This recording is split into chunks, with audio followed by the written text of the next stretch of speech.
হ্যাঁ মাছ কাটা হলো? হ্যাঁ হলো, অনেক সময় লেগে গেল মাছ কাটতে আজকে। সব মাছগুলো আমার কাটা বাছা হয়ে গেছে দেখুন বন্ধুরা। আর প্রতিটা মাছে দেখুন ডিম, প্রত্যেকটা মাছে ডিম আছে, পেট ভর্তি ভর্তি ট্যাংরা মাছের ডিম। ট্যাংরা মাছ তো এমনি সুস্বাদু মাছ, গঙ্গার ট্যাংরা, অসাধারণ টেস্ট। এমনকি ছোট ছোট মাছগুলোতেও টেস্ট আছে। ওর ওর সঙ্গেই ছিল খানিকটা ছোট, দুটো আলাদা আলাদা আলাদা করে নিয়েছি। ছোট ছোট মাছগুলোতেও প্রতিটা মাছে ডিম আছে।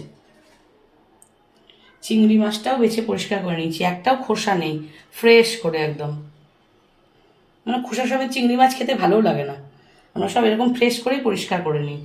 1 কেজি মাছ ছিল বন্ধুরা, চিংড়ি মাছও ছিল 1 কেজি, আর এই মাছটা কতটা ছিল? ট্যাংরা মাছও ছিল 1 কেজি 100, আর চিংড়ি মাছও ছিল 1 কেজি 100। কতটুকু মনে হচ্ছে মাছটা বাছার পর? কেটে বেছে একদম পরিষ্কার হয়ে গেছে হ্যাঁ। সুন্দরভাবে।